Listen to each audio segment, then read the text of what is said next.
我和妹妹意外绑定了2个系统，一个可以把物品放大100倍，另一个可以把物品缩小100倍。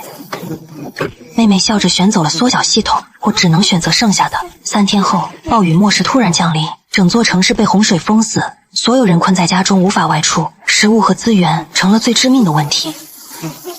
来吧，系统启动，变大！哇，太厉害了，好棒好棒！这下够我们吃很久了。我依靠放大系统，把仅有的物资不断放大，省着用算着吃，最终带着妹妹熬过了最艰难的日子。可暴雨刚结束，妹妹却愤怒地指责我，说我哪里都好，就是太自私了。明明可以靠放大系统去救她的暗恋对象陆生，妹妹的暗恋对象陆生就住在对门，他曾求我出手帮陆生一家放大食物，我担心末世人心难料，选择拒绝。收起你的圣母心吧，它只会让你自己变成下一具尸体。没有我的帮助，陆生一家自然顶不过5年，早早就饿死了。请选择你们各自的系统。我回到了系统选择的那一天，系统再次要求我们选择各自的能力，熟悉的场景，熟悉的流程。妹妹短暂愣神后，立刻做出选择。我要放大系统。系统确认绑定完成，妹妹得意地看我一眼，眼底是藏不住的高兴。那一刻，我立刻意识到她也重生了。我在心里冷笑一声，既然你这么喜欢你的陆哥哥，可以恨我到要置我于死地，那这次我不会再管你了。我主动选择了缩小系统。那就看谁更能驾驭这股力量。妹妹迫不及待开始测试能力，她跑进书房打开柜子，里边藏着一枚闪闪发亮的钻石。她将钻石放在掌心，利用放大系统瞬间将钻石放大。是真的，放大系统真的是我的了。我冷眼旁观，这就是我曾拼命护着的妹妹。妹妹试探性的炫耀放大系统。姐姐，现在放大系统是我的了，你会不会觉得羡慕呀？毕竟我可以把想要的东西都放大呢。你的缩小系统好像没什么用呢。这有什么区别？就一个系统，你喜欢就要呗。见我对放大系统一点兴趣也没有，妹妹这才彻底放松警惕，误以为只有她一人重生了。我很清楚，这一世她一定会去救陆生一家，而一旦系统的存在被外人知道，她在末世里将不可能安全。果然，妹妹第一时间冲去敲响了陆生家的门。你怎么来了？陆哥哥，我们进去说。对面的门一关上，我立马打开手机看日期。14号，现在距离暴雨来临还有3天，还来得及。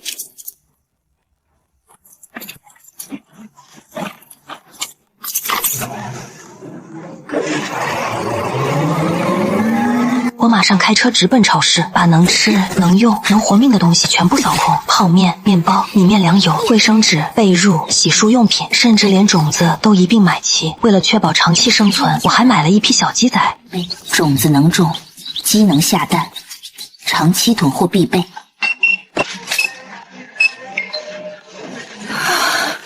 搞定。接着我又去了家具城，给自己配齐一整套生活用品。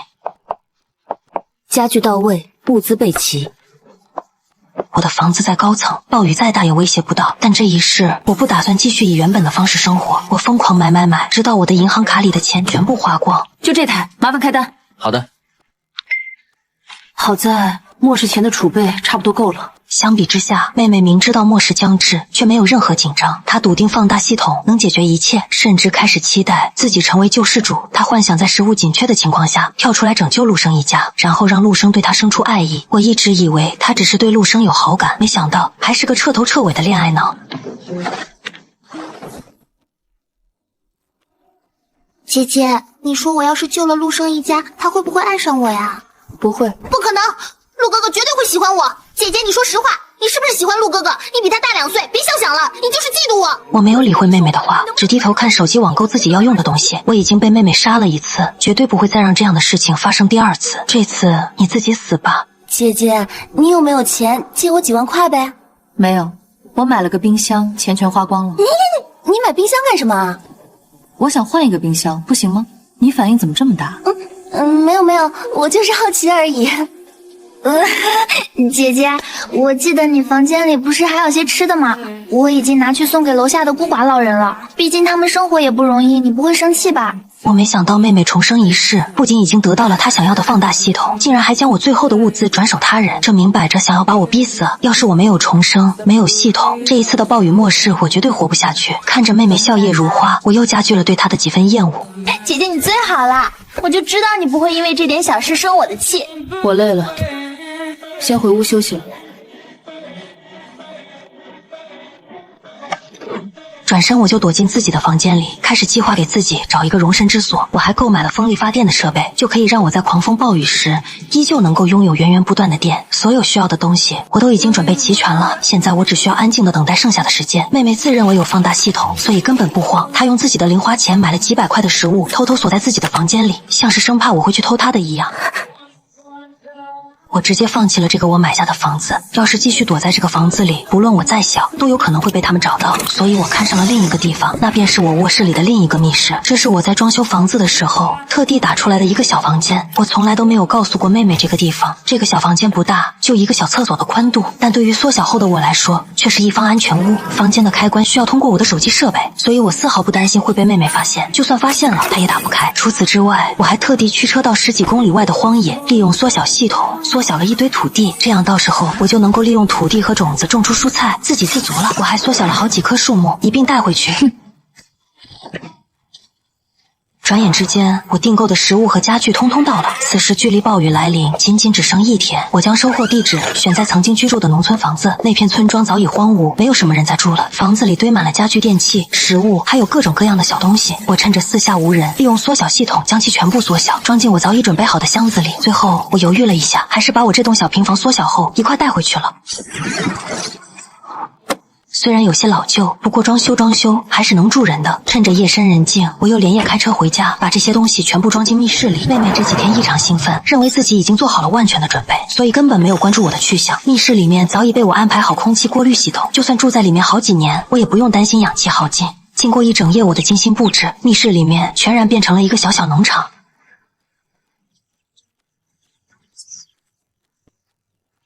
超级小的小鸡叫声微不足道，正埋头在草堆里面抓虫子。农场外还有我的小房子，里面各种家电一应俱全。现在我终于可以放下心来，安静等待暴雨来临了。最后半天，妹妹又跑到陆生的家里面去了。陆生的家人看起来似乎并不喜欢她。哎呀，对门那个小姑娘那么大个人了，还天天往我儿子房间里跑，一点也不要脸。我看多半是看上你儿子了，你要有儿媳妇了。我呸！那副穷酸样还想嫁给我儿子，没门！但妹妹也不在乎他们的看法，一个劲的往陆生的房间钻。陆生，我给你带了好吃的。距离暴雨来临还有1个小时，我给妹妹打了一通电话。喂，公司那边有事情，我今晚加班不回去了。哦，好的，姐姐。就知道他也不可能提醒我注意安全，反正我打电话也只是为了混淆视听，让他误以为我已经离开家里了。趁着妹妹不在家的时候，我给家里还有门口外的走廊安了隐形摄像头，这样我就可以从手机的视频上观察到房子内外的一举一动了。为了以防万一，我甚至给陆生他家的门外也装上了。做好了这些，随后我操控手机打开卧室里面的密间。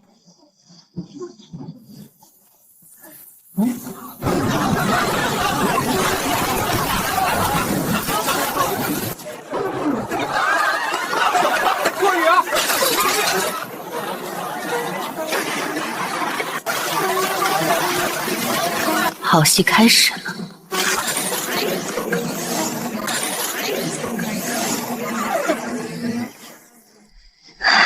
一阵天旋地转之后，我彻底缩小。原本狭小的密室，此刻显得尤为宽阔。我之所以敢冒险缩小自己，是因为前世我注意到原本使用放大系统放大的东西，在暴雨停止后，竟然奇迹般的恢复了原状。所以我猜测，缩小系统也是一样，在暴雨停止后，系统就会失效，将东西变回原本大小。看着土地、绿树、小鸡、房子，我心里格外充实。现在我再也不用为暴雨烦扰了。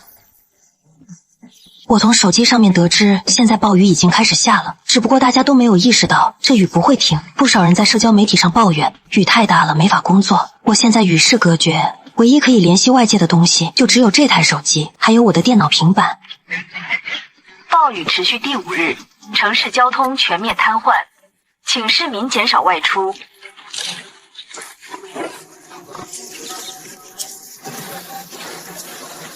这雨什么时候停啊？陆生家的物资都快不够吃了。这几天我都在自己的小农场里面耕地，唯一需要担忧小鸡老是偷吃我种的青菜苗。闲来无事，我打开监控，发现妹妹竟然把陆生带到我家里来了。陆哥哥，你们家里面还有食物吗？没多少了，早知道我就多买点了。现在1楼的房子都快被淹了，我根本出不去。我其实有超能力。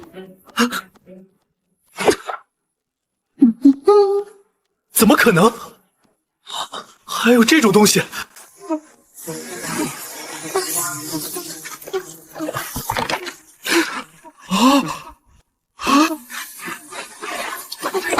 佳佳，幸好有你，那就麻烦你把我们家里面的食物都变大吧。好，陆哥哥，不过我有个小小的要求。你说。既然我能救你们一家，那你能不能也喜欢我呀？说什么傻话呀？我们不是早就在一起了吗？等暴雨结束后，我就和你结婚。你姐姐呢？她呀，说是加班去了。现在暴雨待了这么久，估计都被淹死了吧。既然我们以后要结婚，就是一家人了。你房间里不是还有不少物资吗？拿出来我们一起用，也好熬过这场暴雨啊。陆生脸上划过一丝狡黠，又哄着妹妹把他房间里面的物资都拿出来了。我看着监控，心里五味杂陈。我怎么养出了个这么蠢的妹妹呢？不过这又和我有什么关系呢？反正我藏在这里，又不可能会有人知道。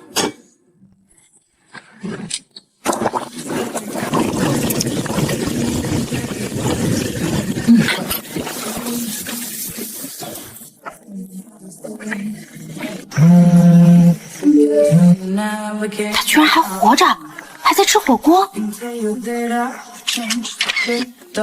居然还敢炫耀，明明知道我快没吃的了。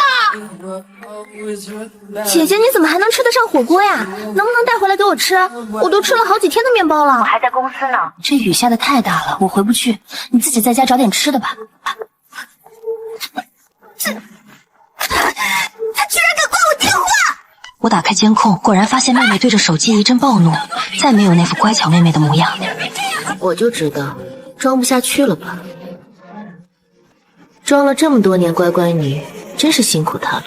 我随即打开平板开始追剧，我在平板里面存了几百部小说、动漫、电视剧，足够我在无聊的日子里打发时间。酒足饭饱之后，我就躺到床上里面开始躺尸了。我随手打开手机，登进监控软件，调到陆生家门外的监控上，随即我便听见陆生和妹妹的声音。佳佳也太厉害了吧，这样我们家就不愁吃喝了。哎呦，真是捡到宝了。看起来他们家人已经知道了妹妹拥有放大系统的事情。妹妹的声音里带着些得意。伯母过奖了，能用这个系统救伯母一家也是我的愿望。毕竟我们以后都要成为一家人嘛。是呀，陆生能和你在一起，那是他的福气。是啊，是啊。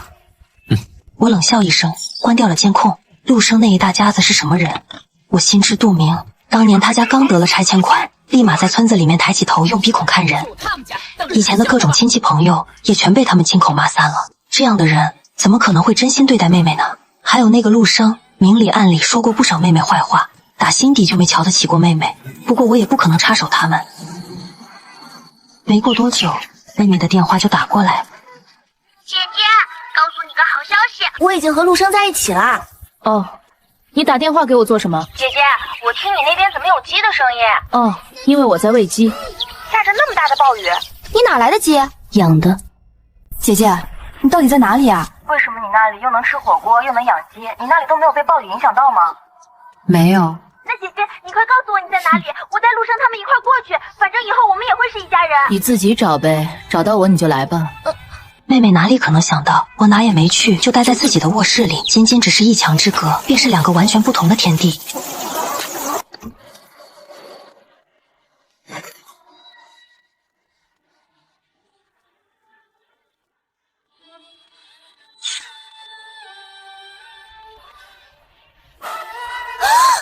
你那里怎么还有披萨呀？姐姐，快点告诉我你在哪！姐姐，你太自私了！我在这里啃着干面包，吃着泡面，你竟然在那里吃披萨！妹妹语气又急又有些撒娇，拼命想要套出我的地址。我一口咬住披萨拉丝，嚼了两下，直说：这披萨也太香了吧，上面的芝士还能拉丝呢。姐姐，不管你那里再好，你的食物也都是有限的。你那个缩小系统能有什么用？我这个放大系统能把你的食物放大，到时候够吃个几年都不成问题。快告诉我你在哪儿，我去找你。找到我你就来呗。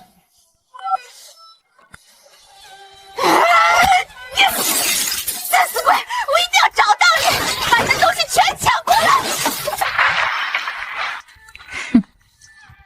没过多久，妹妹拥有放大系统的事情就在整个小区里面传开。至于是谁把这件事情说出去的，自然不言而喻。我听陆生他妈妈跟邻居炫耀呢，说以后整个小区都得求着他们家。走，去问问，凭什么他们家独占这么好的东西？就是，暴雨天大家都快饿死了，他家用系统放大食物，必须分我们点儿。龙佳佳，开门啊！开门啊！我们知道你有放大系统，求求你帮我们放大点食物吧，我们快饿死了。妹妹一开始有些手足无措，原本还想假装自己没有系统糊弄过去，没想到对门的陆生家立刻跑出。喂，都给我停下！佳佳可是我们家准儿媳，你们想让她用系统，得先经过我们家同意。哼！再说了，佳佳用一次系统能量消耗多大，可不是白用的，你们得付钱。哎，我们都快没吃的了。行，不找他放大，这些食物也撑不了几天。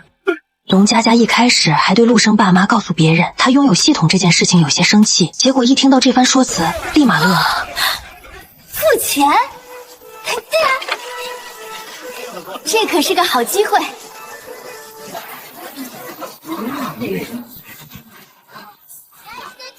对呀，佳佳可是我女朋友，你们想让她干活，就得付钱。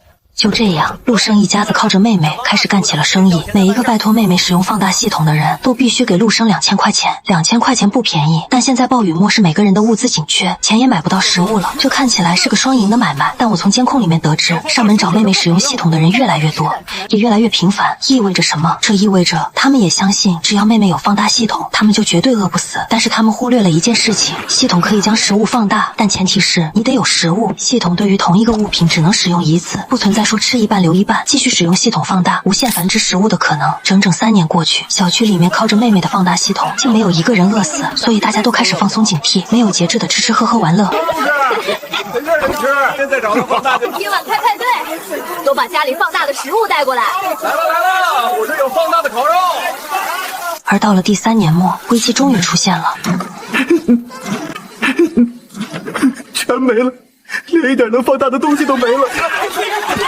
每个人家里的食物都已经见底了，即使经过妹妹的系统放大之后，也不够吃，资源极其有限，而放大系统不再具有优势，所以小区里面开始变得越来越混乱了。这是我最后的口粮。谁抢到就是谁的。放开！我3天没吃东西了。你也配？这饼干是我好不容易找到的。把门打开，把水给我，不然我就砸门了。妹妹早就住进了陆生的家里，和他们变成一家人了。好戏才刚刚开始。现在找他放大东西的人越来越少，以前还能靠这个赚点物资，现在倒好，这笔生意根本赚不到钱了。可不是嘛，他天天在咱们家吃吃喝喝住着，现在一点用处都没有了，早就惹得我心烦了。既然赚不到钱了，还留着他干什么？陆生，你怎么了？龙佳佳，我们分手吧，我不爱你。你骗人！你明明说过要和我一辈子的，为什么突然这样？妹妹哭天喊地拼命纠缠，却被他们一家人丢了出来。陆生，开门！我错了，再给我一次机会。陆生，开门！我真的没地方去了。妹妹只能在他家门口哭闹1天1夜后，又灰溜溜地回到我家里。还好，还有家可以回。怎么回事？我的食物呢？我的东西呢？谁把他们拿走了？是陆生，是他们一家把我的东西都搬走了。又是悠闲的一天，比外面的混乱舒服多了。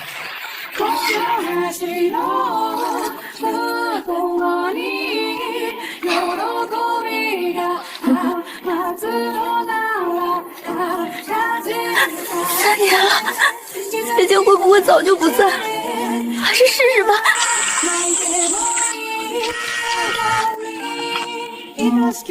姐姐，你还活着，太好了！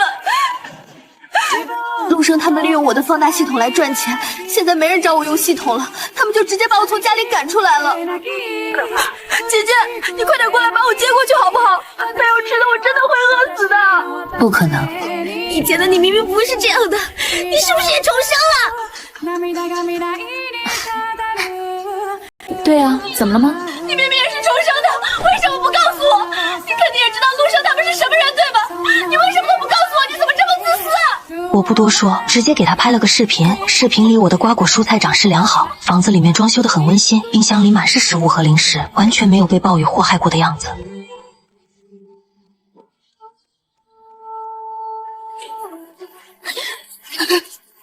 怎么这么自私啊？快点过来接我走啊！姐姐，我真的是鬼迷心窍了才会被那个陆生迷住眼，你不能放弃我，我是你唯一的妹妹。自私？前世你把我推下楼的时候你就不自私吗？现在你明明重生了，也知道暴雨的消息，却从来没有告诉过我，难道你就不自私吗？我不会放过你的，你凭什么过得那么好？我要把你所有东西都砸烂，我不会放过你的。等着瞧，我一定会让你后悔的。几天没动静，倒是有点好奇他怎么活下来的。太好了，有吃的了。透过门外的监控，我才知道，原来这是从陆生家里面偷来的。陆生一家人都出去了，只剩下陆生6岁的妹妹。妹妹骗他开了门，有好吃的糖给你。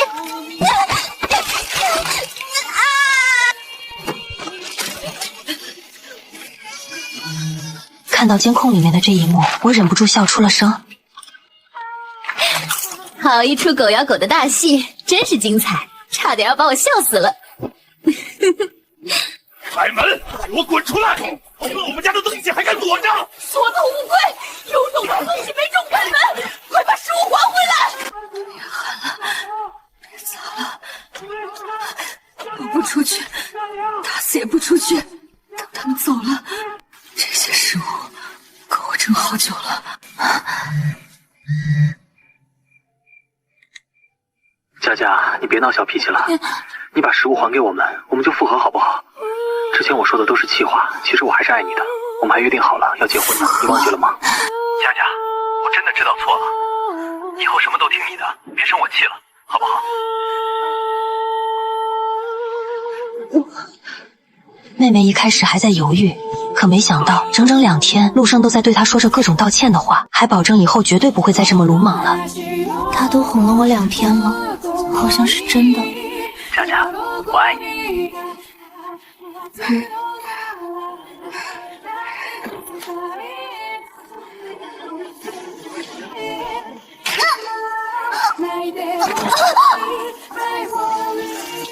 那本来就是我的食物。遇到你真是倒了血霉了。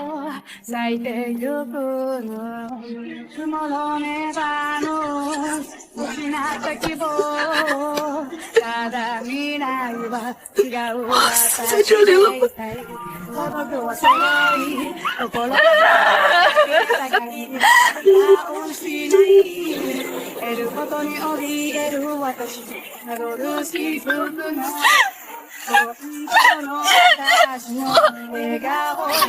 我被人欺负了，他们把我打得好惨，我身上好痛啊！活该。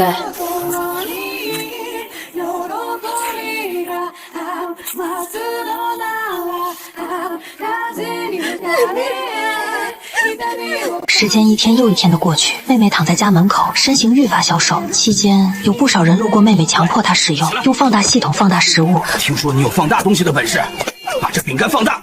妹妹虽不情愿，但挨了几巴掌后也只能照做，直到生命的最后一刻。她爬到陆生的家门口，陆生，我要见你。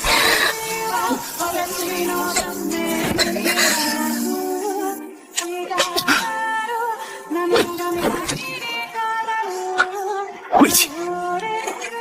又是2年过去，暴雨已经淹了楼下的几层楼，但果真如我前世所料，并没有威胁到我们这一层。就在暴雨即将结束的前几个月，陆生家却惨遭灭门。别过来，再砸门我就不客气了。因为他们家人平时在小区里名声就不好，加上靠妹妹发了这么一笔亡命财，早就有人看他们不爽了。暴雨结束的最后几个月，每个人的家里粮食都已经见底了，但不知是谁在业主群里面发消息说陆生家里还有很多吃的，不少人扛着武器成群结队的来到他们家门前，又砸又骂，叫他们把粮食交出来。陆生他们不仅不给，还对门外的人痛骂一顿，彻底激怒了他们。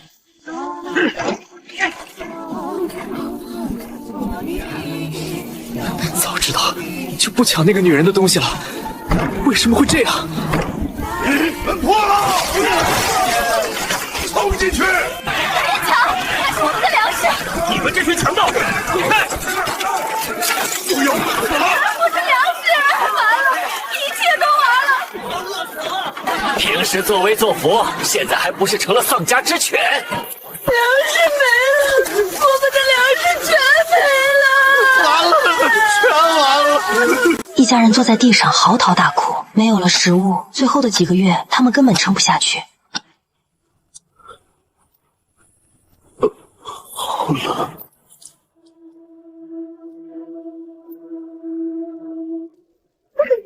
没粮食了，我们还能撑多久？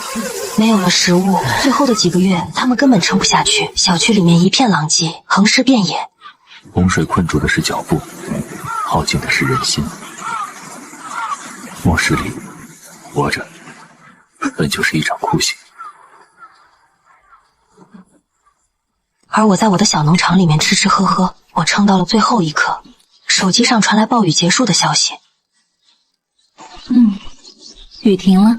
金色的阳光挥洒在大地上，显出一线生机。我原本正在地里给玉米松土，却感到身体一阵奇妙。原本被缩小的身体猛然变大，我又变回了正常的体型。脚下的农场和房子此刻显得渺小极了。